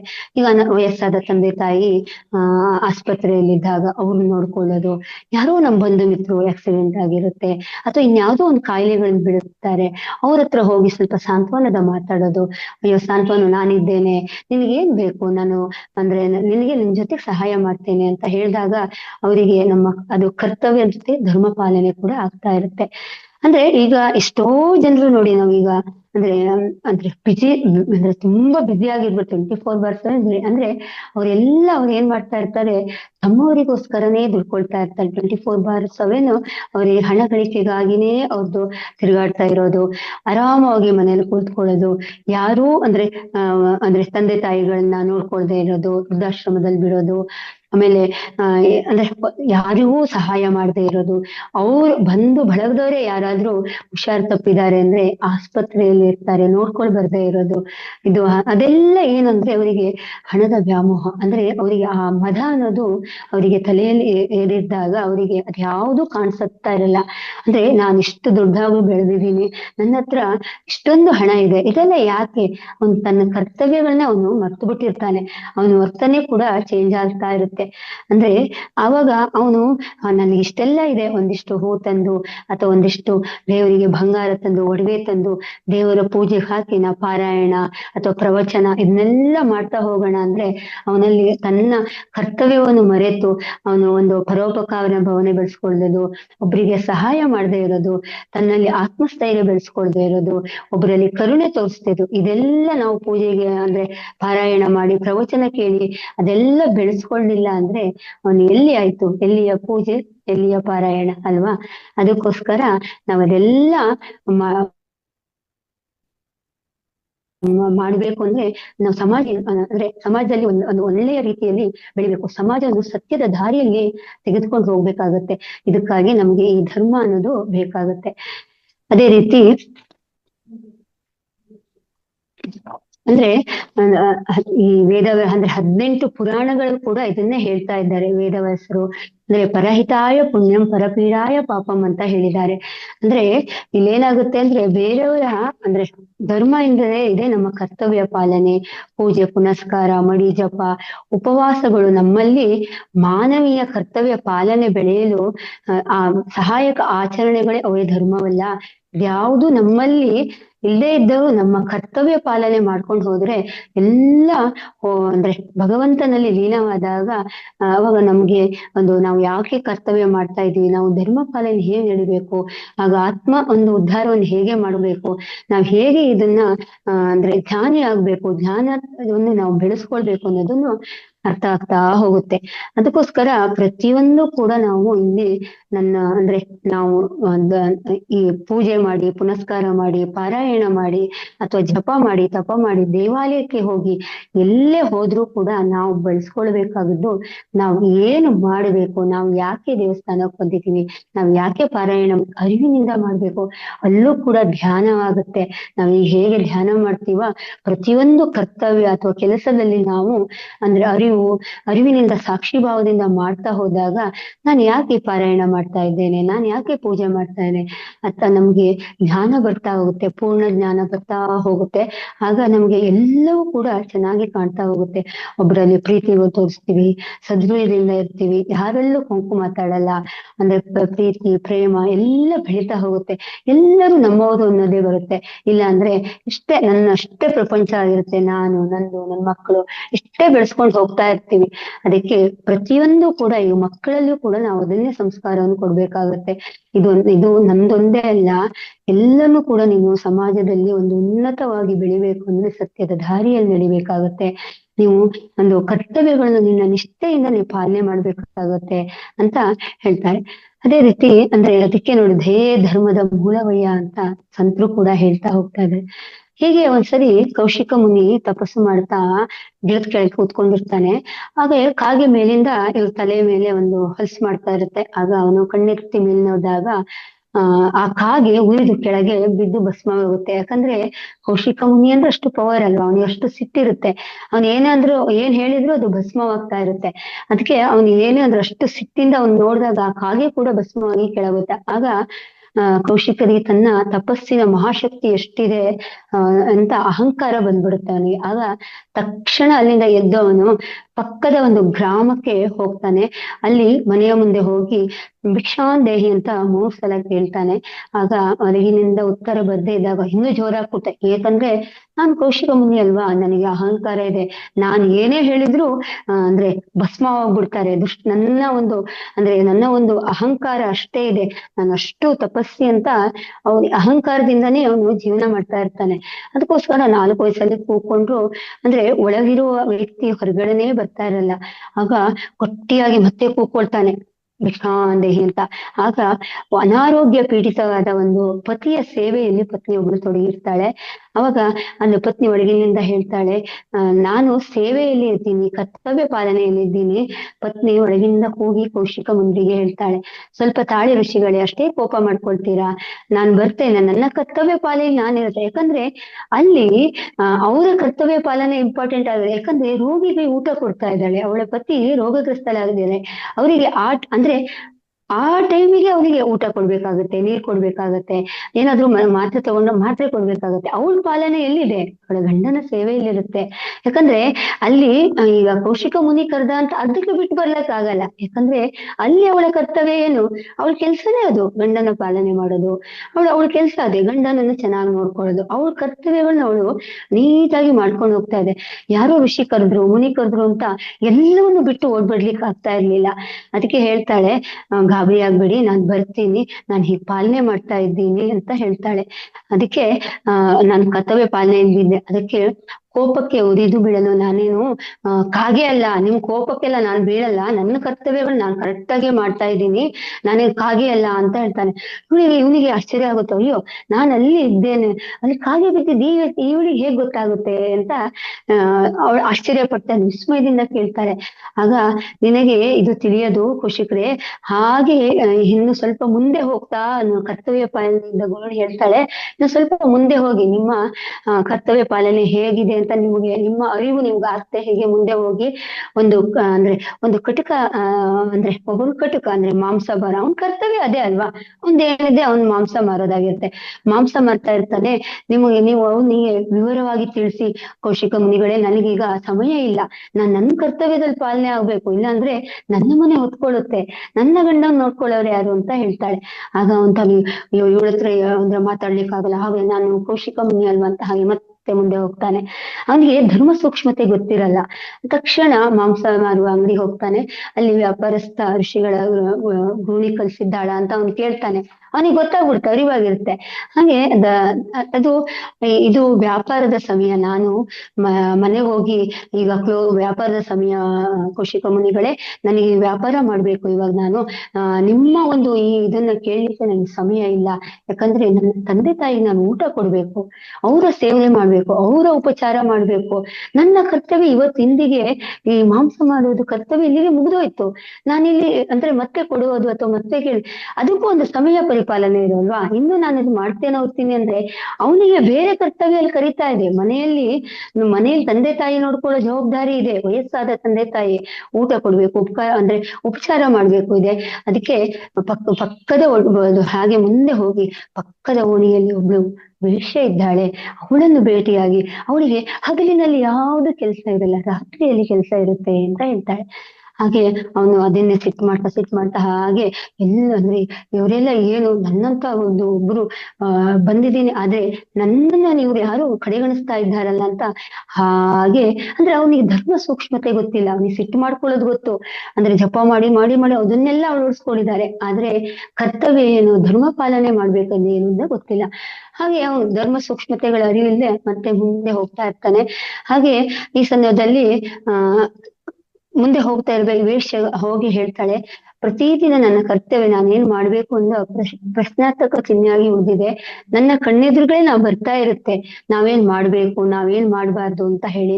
ಹಾಗೆ ಆ ಮಾಂಸದಂಗಡಿ ವೇಶ್ಯ ಮನೆ ಕಳಿಸ್ತಾನೆ. ಅವಾಗ ಅವನಿಗೆ ಆ ಧರ್ಮ ಸೂಕ್ಷ್ಮತೆ ಅರ್ಥ ಆಗುತ್ತೆ. ಅಂದ್ರೆ ಹಗಲಿನಲ್ಲಿ ಅಂದ್ರೆ ಅವಳಿಗೆ ಏನು ಕೆಲಸ ಇರಲ್ಲ, ರಾತ್ರಿಯಲ್ಲಿ ಕೆಲಸ ಇರ್ತಾರೆ ಅಂದಾಗ ಅವನಿಗೆ ಆ ಸೂಕ್ಷ್ಮತೆ ಅರ್ಥ ಆಗುತ್ತೆ. ಅಂದ್ರೆ ಅವಳ ಕೆಲ್ಸ ಅವಳದ್ದು, ಪಾಪ ಅವಳದ್ದು ಏನು, ಅವಳ ರಾತ್ರಿಯಲ್ಲಿ, ಅವಳಿಗೆ ಹಗಲಿನಲ್ಲಿ ಕೆಲಸ ಇರಲ್ಲ. ಆಗ ಅವನಿಗೆ ತಿಳಿತಾ ಹೋಗುತ್ತೆ, ಪ್ರತಿ ಮನುಷ್ಯನಿಗೂ ಪ್ರತಿ ಕ್ಷಣವೂ ಕೂಡ ಅವನಿಗೆ ಅವನದೇ ಅಂದ್ರೆ ಕೆಲಸಗಳಿರುತ್ತೆ. ಆ ಧರ್ಮ ಸೂಕ್ಷ್ಮತೆಯನ್ನು ಅವರಿಗೆ ಯಾರು ಹೇಳೋರಿರಲ್ಲ, ಅಂದ್ರೆ ಕಣ್ ತೆರೆಸೋರಿಗಿಲ್ಲ. ಅಂದ್ರೆ ಇದನ್ನ ಒಂದು ಪ್ರಶ್ನಾರ್ಥಕ ಚಿಹ್ನೆಯಾಗಿಯೇ ಉಳ್ಕೊಂಡ್ಬಿಡ್ತಾ ಇರುತ್ತೆ. ಹಾಗಾದ್ರೆ ಅದಕ್ಕೋಸ್ಕರ ಹೇಳೋದು, ಅಂದ್ರೆ ಪ್ರತಿಯೊಂದು ವ್ಯಕ್ತಿಗೂ ಕೂಡ ಅಲ್ಲಿ 3 ಜನ ವ್ಯಕ್ತಿಯಲ್ಲಿ ಹೇಗೆ ಅವರವರ ಕರ್ತವ್ಯ ಅವರಿಗೆ ಇದ್ದೇ ಇರುತ್ತೆ. ನಾವು ಬೇರೆಯವರ ಅಂದ್ರೆ ನೋಡ್ಲಿಕ್ಕೆ ಆಗಲ್ಲ, ನಮ್ಮ ಕರ್ತವ್ಯದಲ್ಲಿ ನಾವು ಮಾಡ್ತಾ ಇದ್ದಾಗ, ಈಗ ನಾವು ಒಂದು ಅಡಿಗೆ ಮಾಡ್ತಾ ಇದ್ದೀವಿ ಅಂದ್ರೆ ಬೇರೆಯವ್ರ ಕರೆದಾಗ ನಮ್ಗೆ ಹೋಗ್ಲಿಕ್ಕೆ ಆಗಲ್ಲ. ನಮ್ಮ ನಮ್ಮ ನಮ್ಮ ಕೆಲಸ ಏನಿರುತ್ತೆ, ನಾವು ಅಡಿಗೆ ಮಾಡೋದು. ಇವತ್ತು ನಾವು ನಮ್ಮ ಮಕ್ಕಳಿಗೆ ಅಥವಾ ನಮ್ಮ ಗಂಡನಿಗೆ ಒಳ್ಳೆ ರುಚಿಯಾದ ಅಡಿಗೆ ಹಾಕ್ಬೇಕು, ಪ್ರೀತಿ ತುಂಬಿದ ಅಡಿಗೆ ಹಾಕ್ಬೇಕು. ಅಲ್ಲಿ ಸಿಟ್ಟಿನ ಭಾವನೆ, ಯಾರೋ ಬಂದ್ರಪ್ಪ, ಇವ್ರು ಯಾಕೆ ಈ ಟೈಮಲ್ಲಿ ಬಂದ್ರು ಅಂತ ಸಿಟ್ಟು ಮಾಡ್ಕೊಂಡು ಅಡಿಗೆ ಮಾಡಿದ್ರೆ ಆ ಅಡಿಗೆ ಎಲ್ಲ ಕಿತ್ತೋಗಿರುತ್ತೆ, ಅದು ತಿನ್ಲಿಕ್ಕೂ ಆಗಲ್ಲ, ಅಲ್ಲಿ ಪ್ರೀತಿನೂ ತುಂಬಿಲ್ಲ.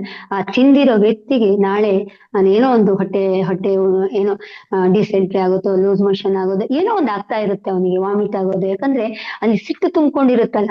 ಅದಕ್ಕೆ ನಾವು ಮಾಡುವ ಪ್ರತಿಯೊಂದು ಕೆಲಸವೂ ಕೂಡ ಇಲ್ಲಿ ಅಂದ್ರೆ ಕರ್ತವ್ಯದಿಂದ ಇರಬೇಕು. ಅಂದ್ರೆ ನನ್ನ ಕರ್ತವ್ಯ ಏನಿದೆ ಅದನ್ನ ನಾನು ಪಾಲನೆ ಮಾಡ್ಕೊಳ್ಬೇಕಾಗತ್ತೆ.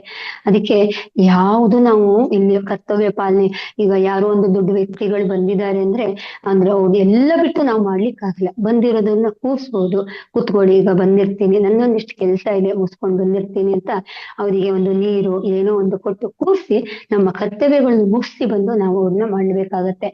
ಇದೇ ರೀತಿ ನಾವು ಎಷ್ಟು ಅಂದ್ರೆ ನಾವು ಅದೆಲ್ಲ ನಾವು ಇದ್ಯಾವ ಸೂಕ್ಷ್ಮತೆ ಎಲ್ಲ ಮರ್ತು ಬಿಡ್ತೀವಿ. ಆದ್ರೆ ದೇವ್ರ ಮುಂದೆ ಹೋಗಿ ಕೂತ್ಕೊಳ್ತೀವಿ, ದೊಡ್ಡದಾಗಿ ಪಾರಾಯಣ ಪ್ರವಚನ ಮಾಡ್ತೀವಿ, 10 ಜನ ಪ್ರವಚನ ಪಾರಾಯಣ ಮಾಡೋದು, ದೇವರಲ್ಲಿ ತೋರ್ಸೋದು. ಯಾರೋ ಒಬ್ರು ಒಂದು ತುತ್ತು, ಯಾರೋ ಒಬ್ರು ಊಟದ ಸಮಯದಲ್ಲಿ ಮನೆಗೆ ಯಾರಾದ್ರೂ ಬಂದ್ರೆ ಸಾಕು, ಅಯ್ಯೋ ನನಗೆ ಇಷ್ಟ ಮಾಡ್ಕೊಂಡಿದ್ದೆ, ನನ್ ಗಂಡನಿಗೆ ಇಷ್ಟ ಮಾಡ್ಕೊಂಡಿದ್ದೆ, ನನ್ ಮಕ್ಕಳಿಗೆ ಅಂತ ಇಟ್ಕೊಂಡಿದ್ದೆ, ಇವ್ರು ಬಂದ್ಬಿಟ್ರ ಹ ಶುರುವಾಯ್ತು. ಆದ್ರೆ ಅಲ್ಲಿ ಲಕ್ಷ್ಮೀನಾರಾಯಣ ಸ್ವರೂಪವಾಗಿ ಬಂದಿರ್ತಾರೆ, ಯಾರೋ ಒಂದ್ ಗಂಡ ಹೆಂಡತಿ ಬಂದಿರ್, ನಾವು ಅರ್ಥ ಮಾಡ್ಕೊಳ್ಳಿ, ಯಾರಿಗ್ ಗೊತ್ತು, ಅಲ್ಲಿ ಭಗವಂತ ನಮ್ಮನ್ನ ಪರೀಕ್ಷೆ ಮಾಡ್ಲಿಕ್ಕೆ ಕಳ್ಸಿರ್ಬೋದಲ್ವಾ, ಇವರ ಪಾಲನೆ ಹೇಗಿದೆ, ಕರ್ತವ್ಯ ಪಾಲನೆ ಹೇಗಿದೆ ಅಂತ ಕಳ್ಸಿರ್ಬೋದು. ನಾವು ಅದನ್ನ ವಿಚಾರಣೆ ಮಾಡಲ್ಲ.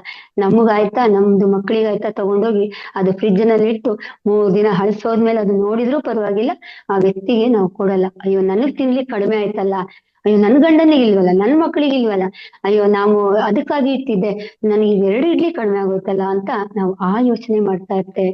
ಆದ್ರೆ ಬಂದ ಅತಿಥಿಗಳಿಗೆ ನಾವು ಏನ್ ಮಾಡ್ಬೇಕು ಅಂದ್ರೆ, 2 ಇಡ್ಲಿ ಇದೆಯಾ ಪರವಾಗಿಲ್ಲ, ಆ 2 ಇಡ್ಲಿನ ಕೊಡಿ. ನಮಗ್ ದೇವ್ರು ಯಾವ್ದೋ ಒಂದು ಕೊಟ್ಟಿರ್ತಾನೆ, ಮನೆಯಲ್ಲಿ ಇನ್ ಯಾವ್ದೋ ಇರುತ್ತೆ ಪರವಾಗಿಲ್ಲ, ನೀರಿರುತ್ತೆ, ಯಾವ್ದೋ ಒಂದಿಷ್ಟು ಅವಲಕ್ಕಿ ಇರುತ್ತೆ, ಏನೋ ತಿನ್ಕೊಳ್ಬೋದು ನಾವು. ಆದ್ರೆ ಅವರು ಅಷ್ಟು ತೃಪ್ತಿಯಿಂದ ಪ್ರೀತಿಯಿಂದ ನಾವು ಬಳಸಿದಾಗ, ಊಟ ಮಾಡ್ಕೊಂಡು ಹೋದಾಗ ಅವರಲ್ಲಿ ಒಂದು ಸಂತೋಷವನ್ನು ಕಾಣ್ತಿದ್ವಿ, ಅದೇ ನಮಗೊಂದು ಆತ್ಮ ತೃಪ್ತಿ. ಆ ಸಂತೋಷ ಅಲ್ಲ, ಅದು ಆನಂದ. ಅವರು ನಮಗೊಂದು ಥ್ಯಾಂಕ್ಸ್ ಹೇಳಿದಾಗ ನಮಗಲ್ಲಿ ಆನಂದ ಬರುತ್ತೆ, ಅದು ಸಂತೋಷ ಆಗಿಲ್ಲ, ಅದು ಕ್ಷಣಿಕ ಅಲ್ಲ, ಅದು ಅದು ಅಂದ್ರೆ ನಮ್ಮ ಜೊತೆಗಿರೋದು ಅದು. ಅದೆಲ್ಲ ನಾವು ಮಾಡ್ಬೇಕಂದ್ರೆ ದೇವರಿಗೆ ಬೇಕಾಗಿರೋ ಅಥವಾ ಭಗವಂತನಿಗೆ ಬೇಕಾಗಿರೋ ಅಥವಾ ಭಗವದ್ಗೀತೆಯಲ್ಲಿ ಹೇಳೋದು, ಉಪನಿಷತ್ತುಗಳಲ್ಲೆಲ್ಲ ಹೇಳಿರೋದು ಏನು ಅಂದ್ರೆ ಇದನ್ನ ನೀವು ಪಾಲನೆ ಮಾಡು, ಇದನ್ನ ನೀವು ಪಾಲನೆ ಮಾಡಿ. ಎಷ್ಟೊತ್ತು ನಾವು ದೇವ್ರ ಮುಂದೆ ಕುತ್ಕೊಂಡು ಭಜನೆ ಮಾಡಿ ಅದ್ ಯಾವ್ದು ಬಿಡಿ ಅಂತ ಹೇಳ್ತಾ ಇಲ್ಲ, ಅದೆಲ್ಲ ಮಾಡ್ಬೇಕು. ಯಾವಾಗ ಅದರಲ್ಲೂ ನಾವು ಪರಿಪೂರ್ಣತೆಯನ್ನು ಕಾಣ್ಬೇಕು. ಅಲ್ಲೂ ಕೂಡ ಧ್ಯಾನದ ರೂಪ ತರ ಮಾಡ್ಬೋದು, ಕರ್ತವ್ಯ ರೂಪದ ತರ ಮಾಡೋದು. ಅಲ್ಲಿ ಹೋಗಿ ಕೂತ್ಕೊಂಡು ನನಗದು ಕೊಡು, ನನಗಿದು ಕೊಡು, ಇವತ್ತಿದ್ ಕೊಟ್ಟಿಲ್ಲ ಅದು ಕೊಟ್ಟಿಲ್ಲ ಅಂತ ಅಲ್ಲ. ಭಗವಂತ ನನ್ನ ಈ ಭೂಮಿಗೆ ತಂದಿದ್ದೀಯಾ, ಒಂದ್ ಧನ್ಯವಾದ ಹೇಳಿ. ನಾನು ಏನಿದೆಯೋ ಅದ್ರಲ್ಲಿ ಜೀವನ ಮಾಡ್ತೀನಿ, ಈ ಕ್ಷಣದಲ್ಲಿ ಜೀವನ ಮಾಡ್ತೀನಿ. ನನಗೆ ಇಷ್ಟು ದೇಹ ಕೊಟ್ಟಿದೆ, ಇಷ್ಟು ಒಳ್ಳೆ ಜೀವನ ಕೊಟ್ಟಿದೆ, ಇಷ್ಟು ಒಳ್ಳೆ ಪರಿಸರ ಕೊಟ್ಟು, ಇಷ್ಟು ಒಳ್ಳೆ ಸಮಾಜ, ನಾನು ಈ ಸಮಾಜಕ್ಕೋಸ್ಕರ ಏನಾದ್ರು ಒಂದ್ ಸ್ವಲ್ಪ ಒಳಿತಾಗಿ ಮಾಡ್ತೇನೆ ಅಂತ ಹೇಳಿ ಭಗವಂತ ತನ್ಮಯನಾಗಿ ಅಂದ್ರೆ ಮಂದಸ್ಮಿತನಾಗಿ ಮೋಸ್ಟ್ಲಿ ನಿಮ್ಮ ಎದುರುಗಡೆನೆ ಬಂದ್ಬಿಡ್ಬೋದು. ಅಷ್ಟೊಂದು ಖುಷಿ ಆಗತ್ತೆ. ಅದು ಬಿಟ್ಕೊಂಡು ನಾವು ನನಗದು ಕೊಡು, ಇದು ಕೊಡು, ನನ್ನ ಮಕ್ಕಳಿಗೆ ಅದು ಕೊಡು, ನನ್ಗೆ ಇದು ಕೊಡು, ಬರೇ ದೇವ್ರ ಹತ್ರ ಹೋಗಿ ನಾವು ಬೇಡ್ತಾನೆ ನಾವು ಕೂಡ ಒಂಥರ ಭಿಕ್ಷುಕರೇ ಆಗಲ್ವಾ? ನಾವಲ್ಲಿ ಭಿಕ್ಷುಕ ಬಂದಾಗ ಅವನಿಗೆ ಎಷ್ಟು ಅವಮಾನ ಮಾಡಿ ಕಳಿಸ್ತಾ ಇರ್ತೀವಿ ಒಂದ್ ಸ್ವಲ್ಪ ಊಟ ಕೊಡ್ಲಿಕ್ಕೆ. ಆದ್ರೆ ನಾವು ಮಾಡ್ತಾ ಇರೋದೇನು? ನಾವು ಮಾಡ್ತಿರೋದು ಅದೇ ಕೆಲ್ಸನೇ, ನಾವು ಹೋಗಿ ಕೇಳೋದು. ಆದ್ರೆ ಇದು ಯಾವ್ದು ತಪ್ಪು. ಆದ್ರೆ ನಮ್ಮ ಭಾವನೆಗಳು ಬದಲಾವಣೆ ಆಗ್ಬೇಕು. ನಾವು ಕುತ್ಕೊಂಡ್ ಮಾಡ್ತಾ ಇದ್ದೀವಿ ಅಂದ್ರೆ ನಮ್ಮ ಭಾವನೆಗಳು ಚೆನ್ನಾಗಿರ್ಬೇಕು. ಆಗ ಮಾತ್ರ ಅದೆಲ್ಲ ಚೆನ್ನಾಗ್ ಆಗ್ತಾ ಇರುತ್ತೆ. ಅದಕ್ಕೋಸ್ಕರ ನಾವು ಮಕ್ಕಳಲ್ಲಿ ಕೂಡ ಅದನ್ನ ಬೆಳೆಸ್ತಾ ಹೋಗ್ಬೇಕು. ಅಂದ್ರೆ ಮಕ್ಕಳಿಗೆ ನೋಡಿ, ಚಿಕ್ಕವ್ರು ಇರ್ಬೇಕಾದ್ರೆ ನಾವು ಮಕ್ಕಳಿಗೆ ಊಟ ಡಬ್ಬಿ ಕಟ್ತಾ ಇರ್ತೀವಿ. ಆ ಊಟ ಡಬ್ಬಿ ಕಟ್ಟಿದಾಗ ತಿನ್ನೋ ಡಬ್ಲಿ ಒಂದ್ ಎರಡ್ ಇಡ್ಲಿ ಹಾಕ್ತಾ, ಇನ್ನೊಂದ್ ಇಡ್ಲಿ ನಾವು ಜಾಸ್ತಿ ಹಾಕಿದಾಗ ಯಾರೋ ಒಬ್ರು ಊಟ ತಂದಿರಲ್ಲ. ಆಗ ಮಗನಿಗೆ ಹೇಳ್ಬೇಕು, ಮಗ ಯಾರೋ ಊಟ ತಂದಿಲ್ಲ, ನಿನ್ನ ಒಂದು ಇಡ್ಲಿ ಅವನಿಗೆ ಕೊಡು, ಅವನು ಇಡ್ಲಿಯನ್ನು ಕೊಡು ಅವನಿಗೆ ಅಂದ್ರೆ ಮಗು ಹೇಳಿ ಕಳಿಸಿದಾಗ ಇಡ್ಲಿ ಅವ್ರಿಗೆ ಕೊಟ್ಟಾಗ ಆ ಮಗುವಿನಲ್ಲಿ ಆ ಬದಲಾವಣೆ ನೋಡಿ. ನಾವು ಆ ಸಂಸ್ಕಾರವನ್ನು ಕಲಿಸ್ಬೇಕೇ ಹೊರತು, ಅಂದ್ರೆ ಮಾನವೀಯ ಗುಣಗಳನ್ನು ನಾವು ಬೆಳೆಸ್ಬೇಕೇನೆ ಹೊರತು, ಅಂದ್ರೆ ಧಾರ್ಮಿಕ ವ್ಯಕ್ತಿಯನ್ನಾಗಿ ಮಾಡೋಕ್ಕಿಂತ ಮನುಷ್ಯನಾಗಿ ಮಾಡೋದು ತುಂಬಾ ಉತ್ತಮ ಅಂತ ಹೇಳ್ತಾರೆ. ಅದಕ್ಕೋಸ್ಕರ ಧರ್ಮವನ್ನು ಕೇವಲ ದೇವಾಲಯಕ್ಕೆ ಪೂಜೆ ಮಾಡುವುದು, ಜಪ ಮಾಡೋದು, ಉಪವಾಸ ಆಚರಿಸೋದು ಅಥವಾ ಯಜ್ಞ ಯಾಗಗಳು ಮಾಡೋಕ್ ಮಾತ್ರ ಸೀಮಿತಗೊಳಿಸಬಾರ್ದು.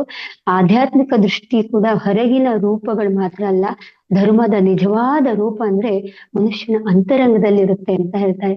ಒಬ್ಬ ವ್ಯಕ್ತಿ ಪ್ರತಿ ಸರಿ ಸಾವಿರಾರು ಬಾರಿ ದೇವರ ನಾಮಸ್ಮರಣೆ ಮಾಡುದು, ಅವನಲ್ಲಿ ದ್ವೇಷ, ಅಸೂಯೆ, ಅಹಂಕಾರ, ಸುಳ್ಳು, ಸ್ವಾರ್ಥ ಅದೆಲ್ಲ ತುಂಬಿದ್ರು ಅವನ ಜಪವು ಧರ್ಮವಾಗಲ್ಲ. ಅದೇ ರೀತಿ ಎಷ್ಟೇ ಸರಿ ದೇವಾಲಯಕ್ಕೆ ಹೋದ್ರು ಕೂಡ ಸತ್ಯವನ್ನು ಪಾಲಿಸ್ಲಿಲ್ಲ, ಎಲ್ಲರಿಂದ ಪ್ರೀತಿಯನ್ನ ನಡ್ಕೊಳ್ಳಿಲ್ಲ, ನಿಸ್ವಾರ್ಥ ಸೇವೆ ಮಾಡ್ಲಿಲ್ಲ ಅಂದ್ರೆ ಅದು ಧರ್ಮದ ಹಾದಿಯನ್ನು ತಪ್ಪಂಗಾಗತ್ತೆ. ನಾವ್ ಏನ್ ಕಲ್ತಂಗಾಯ್ತು ಹೋದೆ ಅಲ್ವಾ? ಅದನ್ನು ಕೂಡ ನಾವು ಅದಕ್ಕಾಗಿ ನಾವು ಆಧ್ಯಾತ್ಮಿಕವಾಗಿ ನೋಡ್ಕೊಂಡು ಹೋಗೋದಾದ್ರೆ, ಅಂದ್ರೆ ದೇವರು ಎಂದರೆ ನಮ್ಮೊಳಗಿನ ಆತ್ಮ. ಈ ಆತ್ಮದ ಗುಣಗಳು ನಾವು ಪ್ರೀತಿ, ಕರುಣೆ, ಶಾಂತಿ ಮತ್ತು ದಯವನ್ನು ನಮ್ಮ ಜೀವನದಲ್ಲಿ ವ್ಯಕ್ತಪಡಿಸ್ಕೊಳ್ಳೋ ನಿಜವಾದ ಧರ್ಮ ಅಂತ ಹೇಳ್ತಾರೆ. ಅಂದ್ರೆ ಜಪದ ಉದ್ದೇಶ ದೇವರಿಗೆ ಕೇಳಿಸೋದಲ್ಲ, ನಮ್ಮ ಮನಸ್ಸನ್ನು ಶಾಂತಗೊಳಿಸೋದಾಗಿದೆ. ತಪಸ್ಸಿನ ಉದ್ದೇಶ ದೇಹವನ್ನು ಹಿಂಸಿಸೋದಲ್ಲ, ಆಸೆ, ಅಹಂಕಾರ ಮತ್ತು ಅಜ್ಞಾನವನ್ನು ಕಡಿಮೆ ಮಾಡೋದು. ಪೂಜೆಯ ಉದ್ದೇಶ ದೇವರನ್ನು ಸಂತೋಷಪಡಿಸೋದು, ನಮ್ಮೊಳಗಿನ ದೈವಿಕ ಗುಣಗಳನ್ನು ಬೆಳೆಸೋದಾಗಿದೆ. ಅದಕ್ಕಾಗಿ ನೋಡಿ, ಒಂದು ಕನ್ನಡಿ ಧೂಳಿನಿಂದ ಮುಚ್ಚಿದರೆ ಅದರಲ್ಲಿರೋ ನಮ್ಮ ಮುಖ ಕಾಣಲ್ಲ, ಆದ್ರೆ ಅದನ್ನ ತೊಳೆದಾಗ ಮುಖ ಸ್ಪಷ್ಟ, ಅದರಲ್ಲಿ ಧೂಳು ತೆಗೆದಾಗ ಅದು ಸ್ಪಷ್ಟವಾಗಿ ಕಾಣುತ್ತೆ.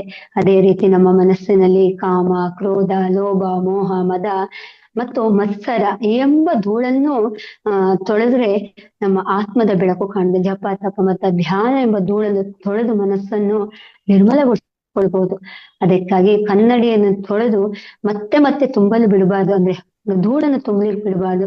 ಅಂದ್ರೆ ಪೂಜೆಯ ನಂತರ ಅಥವಾ ಪಾರಾಯಣದ ನಂತರ ಅಥವಾ ಪ್ರವಚನದ ನಂತರವೂ ಕೂಡ ನಾವು ನಮ್ಮ ಜೀವನದಲ್ಲಿ ಒಳ್ಳೆಯ ಗುಣಗಳನ್ನು ಬೆಳೆಸ್ಕೊಳ್ಬೇಕಾಗತ್ತೆ ಅಂತ ಹೇಳ್ಬೋದು. ಅದಕ್ಕಾಗಿ ನೋಡಿದ್ರೆ, ಅಂದ್ರೆ ಈ ಆಧ್ಯಾತ್ಮಿಕವಾಗಿ ನಾವು ನೋಡೋದಾದ್ರೆ ದೇವರು ಎಲ್ಲೋ ಹೊರಗಿಲ್ಲ, ನಮ್ಮೊಳಗಿನ ಆತ್ಮಸ್ವರೂಪ ಅಂತ ಎಷ್ಟೋ ಜನ ಮಾಸ್ಟರ್ ಬಂದು ನಮ್ಮ ವೇದಿಕೆಯಲ್ಲಿ ಹೇಳ್ತಾನೆ ಇರ್ತಾರೆ.